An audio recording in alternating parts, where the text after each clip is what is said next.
This week, let's talk about houselessness, and let's talk about egos, and let's talk about excuses, and let's talk about the importance of dreaming, especially for marginalized people. All of that in this week's blog post review.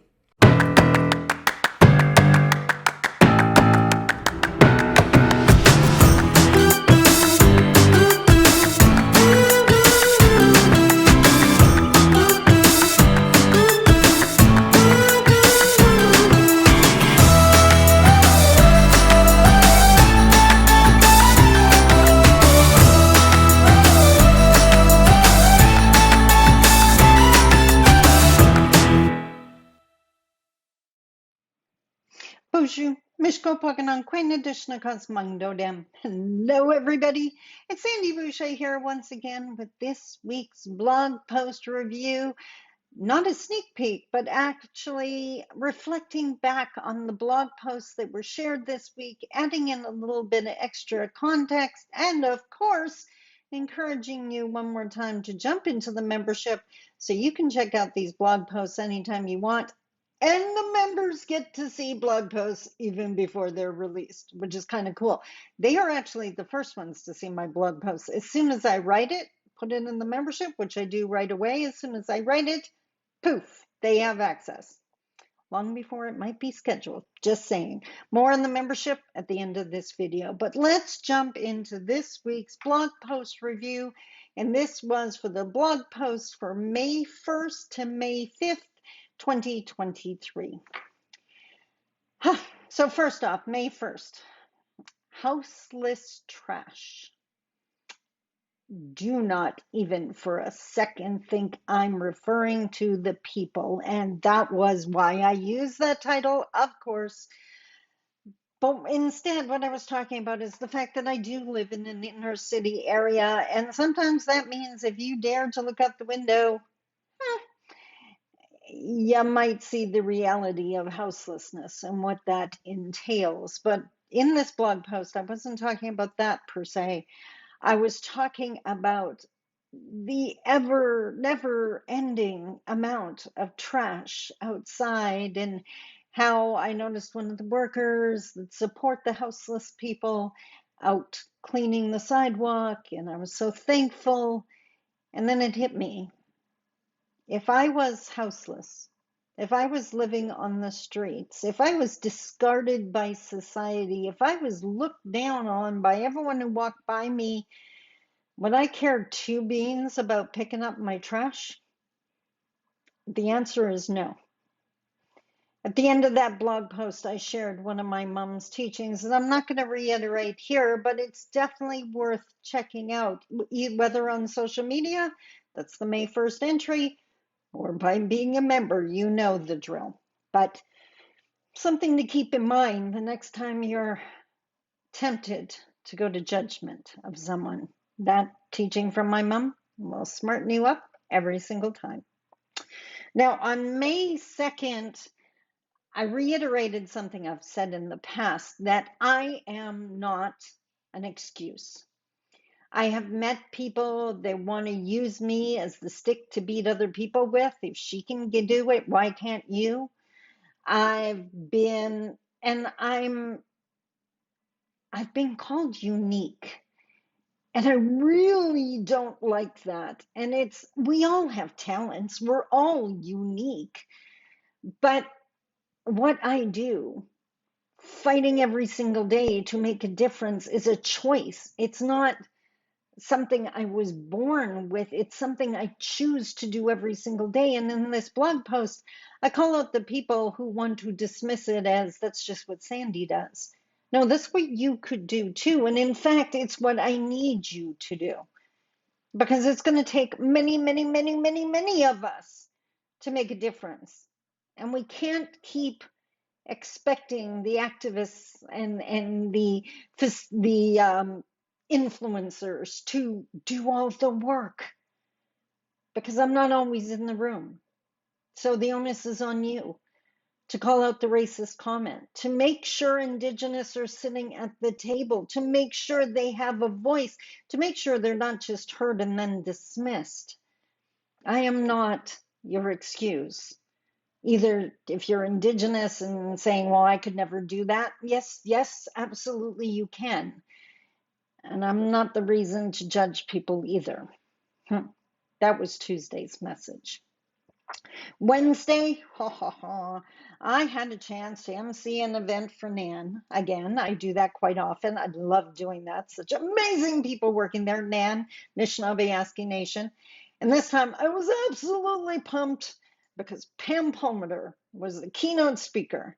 And I followed Pam's work and admired her voice for years. In fact, I shared with her that when I didn't have mine, she was one of them that inspired me and got me believing that maybe I could one day, that I could get that strong.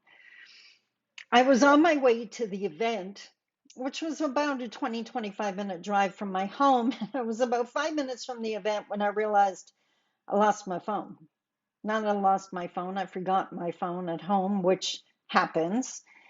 Normally it's no big deal, but I was kind of really counting on a picture with Pam. But I did the debate. Do I turn around? If I turn around, it means I'm going to be late, and that wouldn't be very professional. And maybe, just maybe, in line with my teachings, there's a reason for this. A reason I shouldn't have my phone today. I had no idea what that was, but I decided to find out.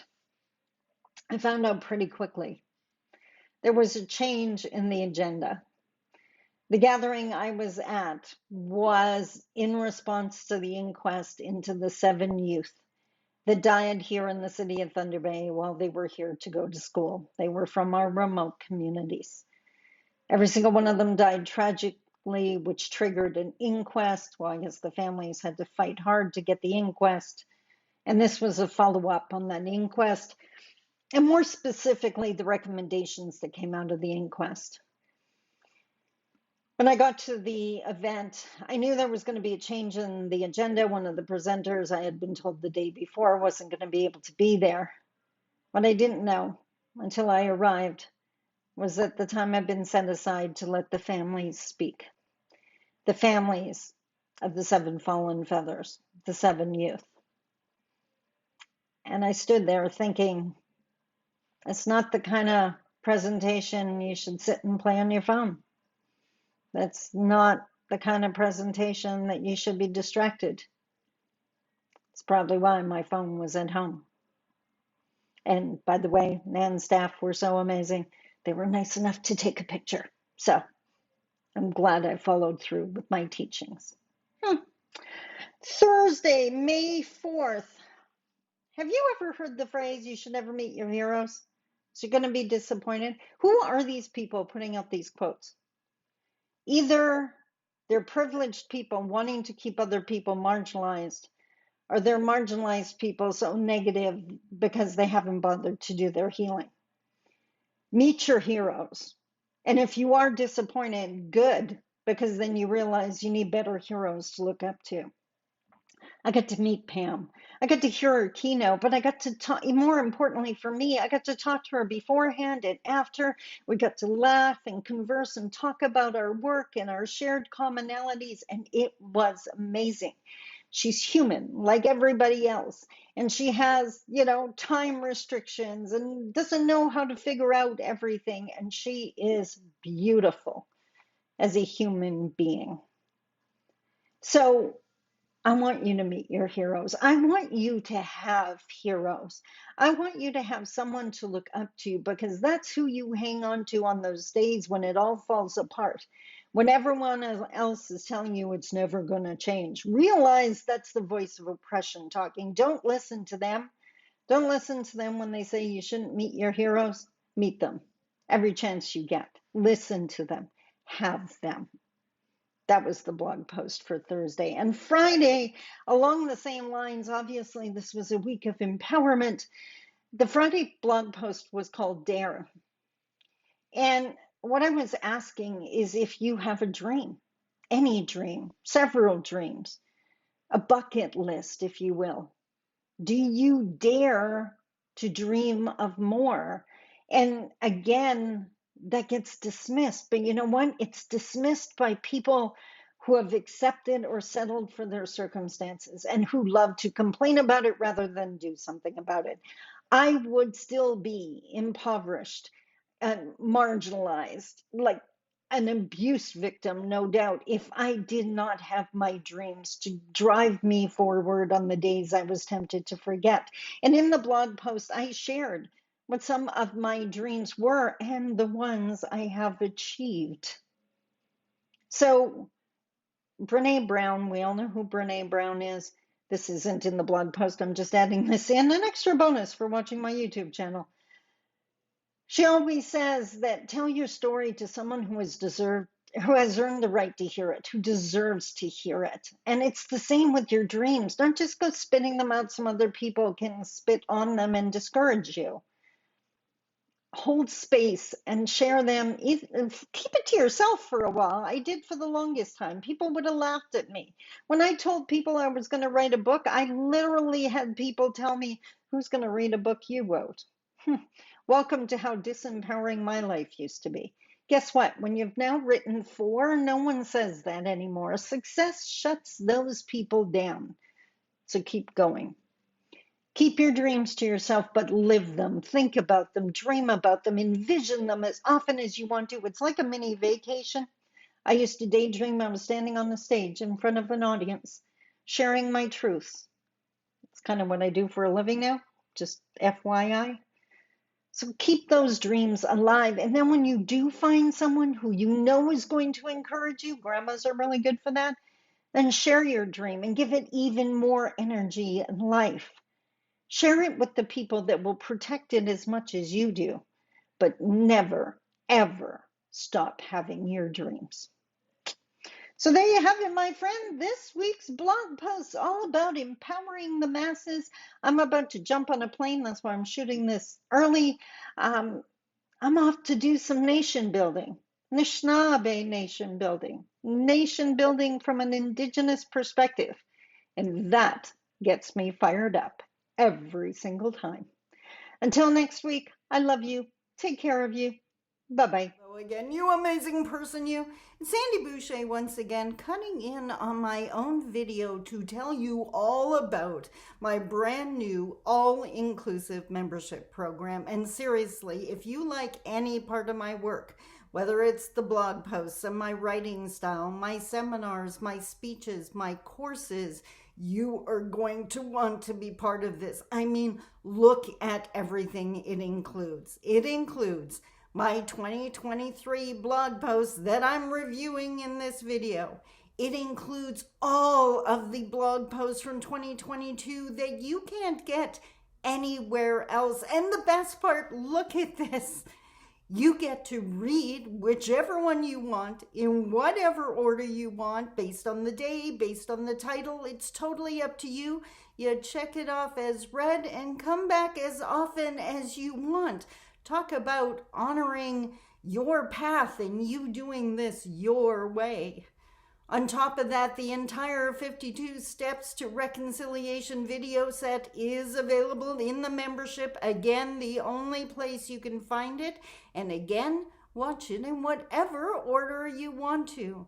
There's courses, the path away from lateral violence, missing pieces, and even a day that can change everything, that includes so many of the teachings that I live my life by. And if something comes up in your workplace, maybe you need to bop into one of my courses to review one of the lessons. Again, watch them in the order that you need. And there's PDFs for you to download. This is everything I've got, and it gets updated on a regular basis, and it doesn't affect how much you pay. So how much do you pay? Well, $19 a month. That's a lot of content for $19 a month there when you need it at your fingertips. Or pay the annual rate and you save even more. And if you want it for your staff or group, well, I have a price for that too. I am here to support you in any way I can, and this membership fits the bill. I can't wait to see you in the all-inclusive membership.